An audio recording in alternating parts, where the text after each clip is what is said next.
ما كان للمشركين أن يعمروا مساجد الله شاهدين على أنفسهم بالكفر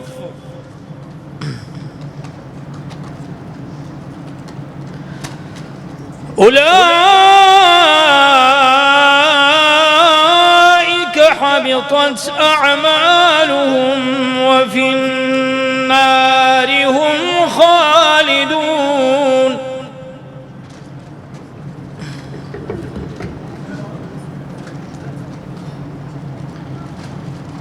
إنما يعمر مساجد الله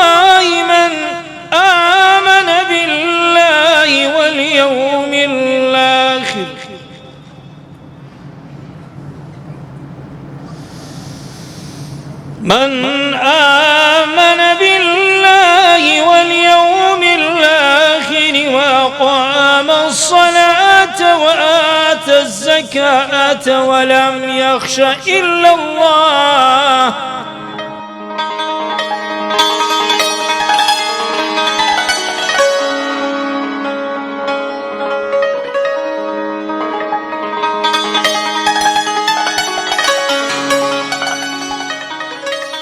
لا إخوائي بخشندو ميربان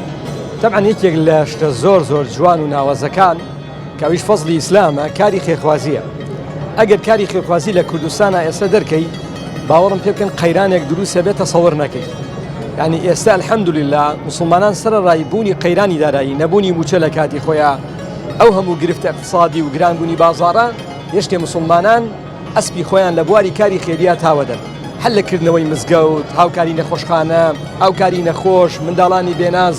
منداڵانی بێباوەکردنەوەی خانوو ئەو ڕێکخراوە جوانە ئەمڕۆ ئێمە لە گوندی بانی خێڵان یەکێک لە جوانیەکان کە بە چاوی خۆمان بینیمان کە بەڕاستی جێی دەستخۆشیە کە برای بەڕێزمان کاک حاجی ناجی کاک حاجی قادری برایی توانیان کە خەڵکی گوندەکەی ژنین هارەیەکی زۆر باشیان سەرف کردووە لەکردنەوەی ماڵێ لە ماڵەکانی پەروەردگارا بە شێوەیە کە ئینسان حەزەکا بەڕاستی عیبادەتی تیا بکات کە ئەمەش ئەوە دەرئەخا کە ئەم میلەتە چەندە زیندووە ئەم میلەتەی ئێمە الحەمدولله بە ئیسلام عەزیزە وإن شاء الله دەستیش لەو عەزیزیەتە بەرنادا ئێمە بە بنەماڵەی حاجی ئەحمەد عەبدولقادر لە پیاواز هەساوین بە دروستکردنی ئەم مزگەوتە ئەم ئاهەنگەیشمان بۆیە کردووە کە هاندانی خەڵکێکی تر بێت بۆ ئەو ڕێگا خەیرانەی کە خوای گەورە پێخۆش بێت ئەنا هیچ عینێکی تریتیان نەبوو بۆ نەکردنەوەی ماڵەکەی خوایە کەوا ڕەحمەتە بۆ هەموو لایە دەرگای مزگەوتی تازە لا ئەدرێ هەتا عیبادەت ذیکری تیا بکرێ مزگەوت بەهەشت و ڕەحمەتی خوایە مزگەوت بەخشین و عەفوی تیایە مزگەوت جێی ڕازی ئیماندارانە بە مزگەوتەوە موسڵمان جوانە لە هەر جێگایە گەر مزگەوت هەبێ ئەهلی باوەڕی تیا دروست ئەبێ لێراوە نەفسی ئەمارە ئەمرێ لە گشت گوناه و تاوان پاکەکرێ لێراوە سوجەی بەندەگی ئەبەی کە تۆ عەبدی خوای ئیسپاتی ئەکەی سوپاس بۆ خوا کوردستانەکەم بە مزگەوتەوە ئیسپاتی ئەکەم کەوا ملکەتی دینی ئیسلامن تەسلیم بە کوفر و بە ئیلحاد نابن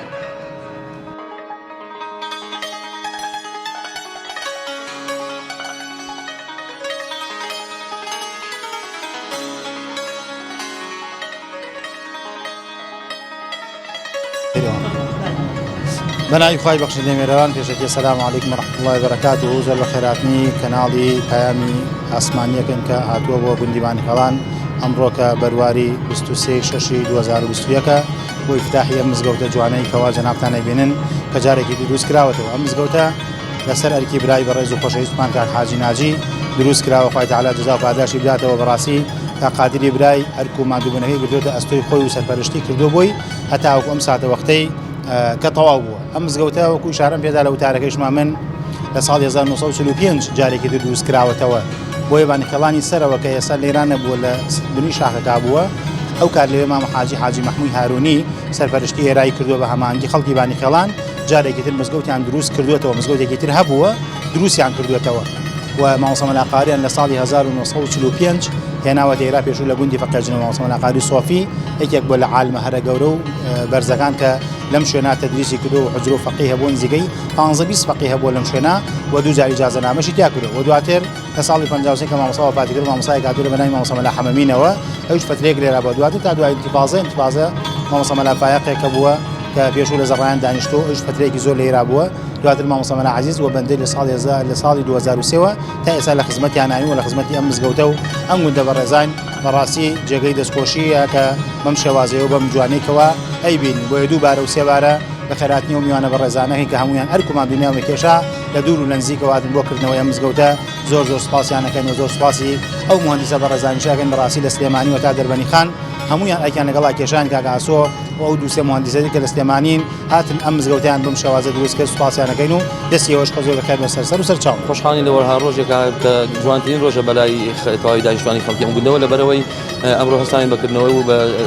ئەنجامدانی مەراسیمی نوێکردنەوە بیناکردنەوەی مزگەوتی بانی خەڵان کە لەلایەن کاک حاجی ناجی و حاجی قادری حاجی ئەحمەدی پێوازەوە ئەنجام دروست بیناکراوەتەوە بۆمان و ئێمە ئەمڕۆ خۆمان بە خۆشحاڵە زانین و من وەکو ئەنجومەنی گوندی بانی خەڵان بە ناوی تێکڕای خەڵکی گوندی بانی خەڵان و خەڵکی ئەم سنوورەوە جوانترین و گەرمترین پیرۆزبایی لە تەواوی خەڵکی ئەم گوندە و ئەم سنوورە ئەەکەم بۆ نوێکردنەوەی ئەم مزگەوتەوە ئومێد دەکەم ئینشەڵا بێتە مای خێر و خۆشی بۆ هەموو لایەک خوای گەورە نمونەی وەها پیاوێک لەم ڕۆژگارە زۆر بکە ئینشاءڵڵا بە تەوەکولی خۆی